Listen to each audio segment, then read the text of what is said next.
The film opens with a haunting scene of a teenage boy with dusty brown hair hanging limply from a frayed rope tied to the rotting rafters of an abandoned barn ceiling. After this chilling introduction, we meet the protagonist Sharon, a pale slender woman with jet black hair who appears perpetually paranoid, as if haunted by inner demons.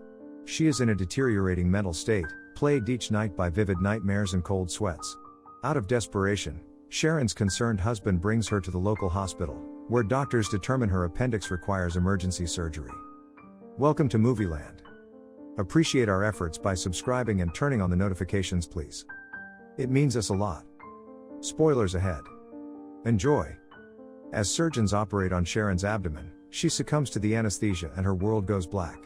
When she groggily awakens, Sharon finds herself trapped in a strange sterile room with her wrists bound to the bed rails, and 4 needles inserted in her arm administering an odd dark red fluid. Panicked, she cries out, "Where am I? What is this place?" But her screams go unanswered in the empty room.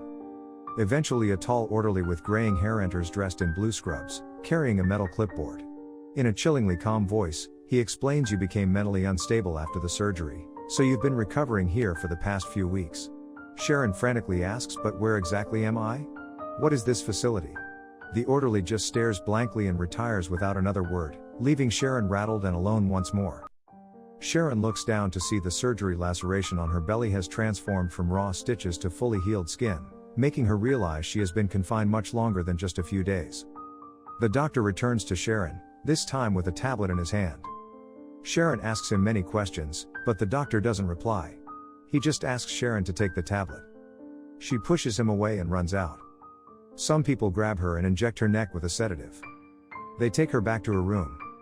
After regaining consciousness, the doctor is in front of Sharon again. She tells him her family will be searching for her. The doctor says no one will look for her here. He then locks her in and leaves. Later, Sharon hears sounds of people being tortured. Looking out the window, she sees a bleeding man whose eyes were bleeding being taken to a room. Frightened by the patient's condition, Sharon becomes scared. She then hears voices from another room.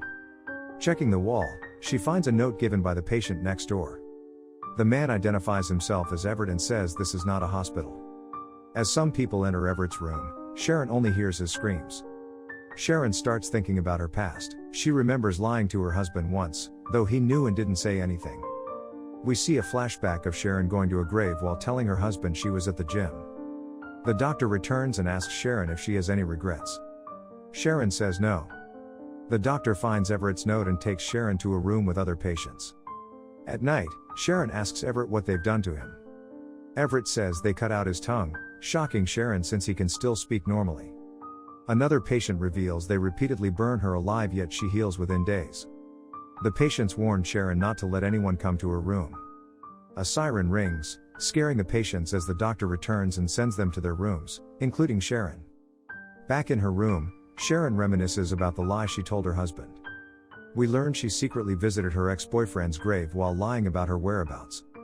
Looking outside, Sharon sees 2 men forcibly take a patient away when the lights in the hall go out. Everett comes to Sharon's room and reveals this is an experimental facility, not a hospital. Sharon asks if they can escape, but Everett says the only way out is to follow instructions for months until they release you. Seeing a bleeding patient return, Sharon asks what they did to him, but the doctor arrives to take her away. In Everett's room, Sharon begs for help escaping, but he refuses to disobey. The doctor shows Sharon a photo of her ex-boyfriend who committed suicide, asking if she recognizes him. Sharon says if she tells him about the man, he'll let her call home. The doctor agrees. Sharon reveals the man was her ex-boyfriend who unexpectedly committed suicide, which caused her depression. We learn the grave was his. When Sharon tries calling home, the phone is dead. The doctor tricked her. Angry, Sharon returns to her room. On the way, she sees a room with the same suicide rope. Frightened, Sharon runs to Everett's room, but he won't help, obeying the doctor.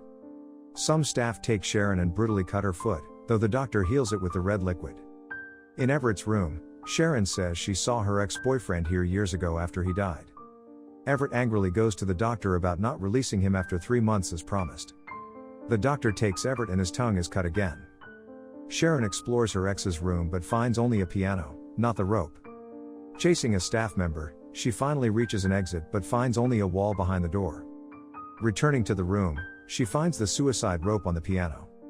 Her ex-boyfriend suddenly appears, scaring Sharon as the doctor enters. With the doctor, the room is empty again without the piano or rope. Sharon cleverly steals the doctor's keys when he is distracted. She and another patient find a map showing the facility layout. After searching the offices, they dress in staff uniforms to disguise themselves. A staff member suspects them and the other patient cuts her own throat so Sharon can escape. Hiding from pursuing staff, Sharon is nearly killed by a patient before a boy patient rescues her. When the boy misbehaves with Sharon, she kills him and escapes the facility at last. But people still chase Sharon, so she enters an empty house.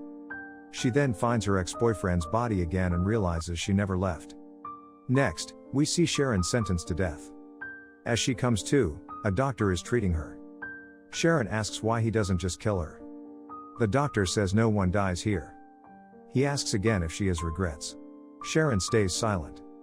Visiting Everett, she asks how he arrived. He explains he was in an accident and awoke captive. The girl who cut her throat to help Sharon is inexplicably healed. When asked about her story, the girl reveals she burned down a farm to save animals, accidentally killing her boss. The girl says the only escape is death, but Sharon insists they're already dead.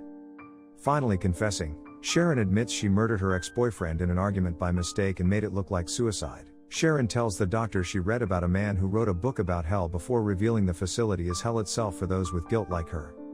The doctor reveals he is also a dead sinner who became a torturer by following orders. Sharon's ex-boyfriend tries hanging her but stops when she apologizes and says she still loves him. He leads her to the exit but the doctor warns him to stop. The boyfriend ignores him but falls through a crumbling bridge on the way out. Sharon reaches the entrance and climbs towards the light. Next, Sharon awakens in the hospital from the opening. The doctor says her heart stopped for 15 seconds, she died and came back. Doubtful, she confirms her unhealed surgical scars mean it wasn't a dream. Researching the patients proves their stories are true for Sharon. She survived because she killed her boyfriend accidentally and he forgave her. The movie ends with Sharon lighting a candle at his grave, having escaped hell with a new chance at life. Hope you enjoyed it. Thanks for watching.